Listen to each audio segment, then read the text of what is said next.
Mermaid, Sashimi, Cannibalism, July 22nd. My mysterious student. It seems like he was probably an important businessman. He was a few years older than me, but he seemed to like having me as an English teacher. It was almost like he suspected that there was something he could learn from me. Or maybe he just liked having someone like me around when he was drinking. That was where I had met him, actually. In a bar late one night.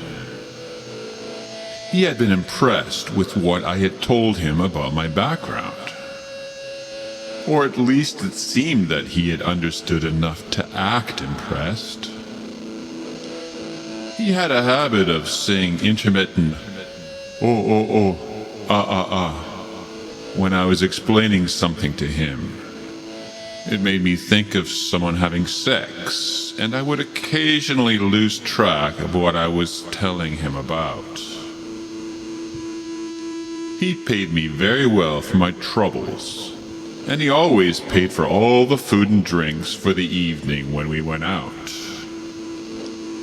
He had a tab everywhere we went, but there were nights that he had to borrow money from me to pay for a cab home. I usually took it out of the envelope he gave me after every class, which contained 3 notes. I'd give him 1 note, and he always paid me back the next time I saw him. I never saw that he had a wallet, and I never saw him handle money otherwise. A very funny guy.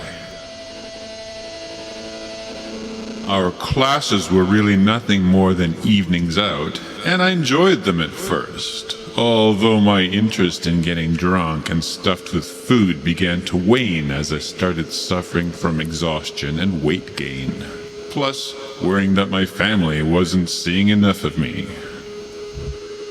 Wow, that last item didn't really matter a lot though, since nobody saw the people in their lives back in those days.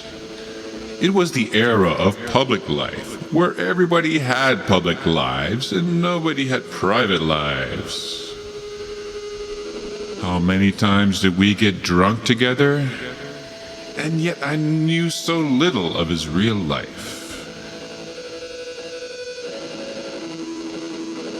Living this kind of life, I slowly began to develop mildly lecherous interests.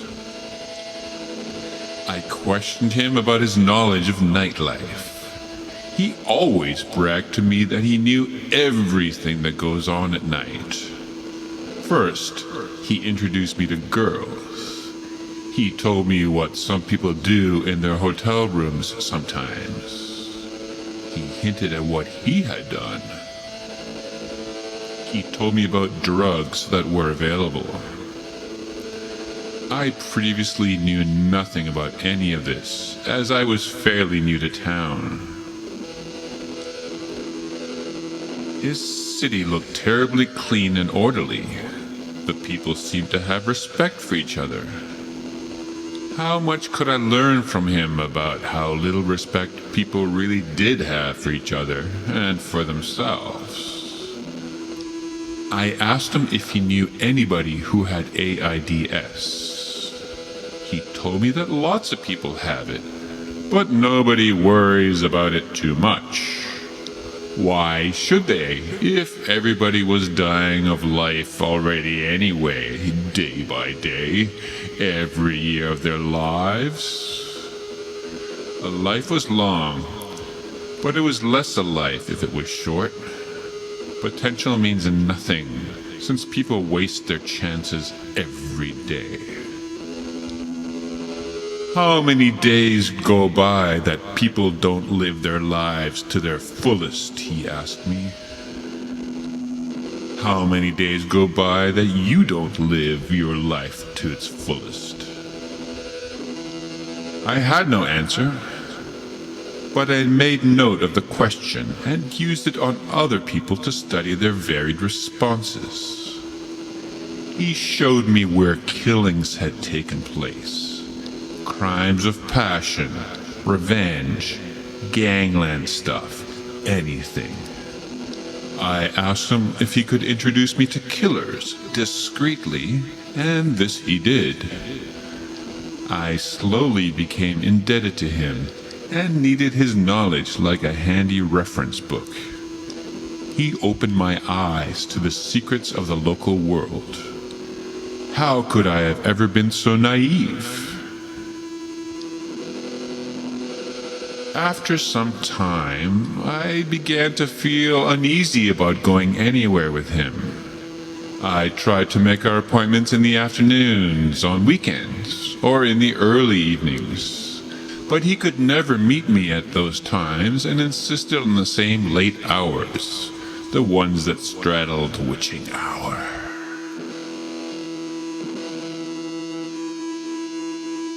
I began to feel weary and my mind polluted. I knew that I could straighten up and embrace this new world, or I could be miserable and rejected. I wondered what was ethically correct, what was best for me. One night we went to a new place. He explained to me that this was the most expensive place that he had ever taken me, and asked me if I minded if he didn't pay me for the evening of classes as a result. I hesitated at first, saying I didn't mind going somewhere cheaper, but he insisted that we go to the new place, since it was only open one night every few months. I had to concede. It had been a long time since he'd showed me anything really new, and he'd never gone so far as to hold back my envelope. We went in, and he ordered drinks. After the usual first few rounds, when we were both feeling somewhat intoxicated, he ordered food.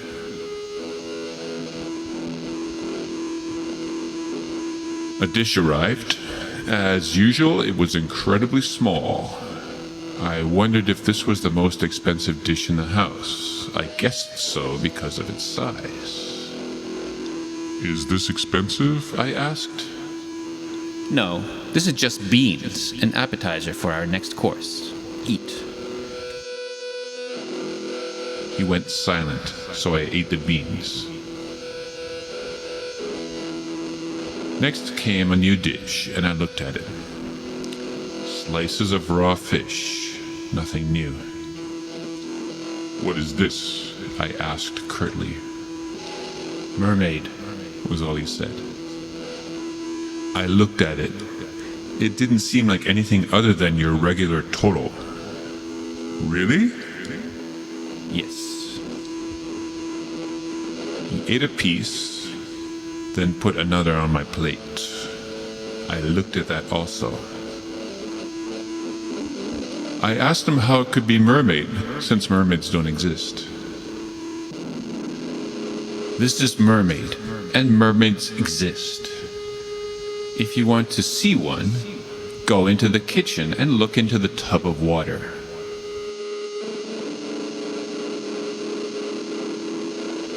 I did this. In the kitchen, I saw a mermaid floating in the water. She was very beautiful and very, very dead. Some pieces had been cut out of her lower fishy tail. I couldn't believe it. I was in a daze. Went back to the table, sat on my stool. "It is all true," he said. "We've been eating mermaid sashimi for years. Mermaids are not human, they are of the fish world. Yet there are places you can eat human sashimi. You need to see this." He lifted his shirt and showed me his chest. There were large patches that had been sliced away and replaced with machinery and strange patches. "We are all over 100 years old. Would you have guessed?"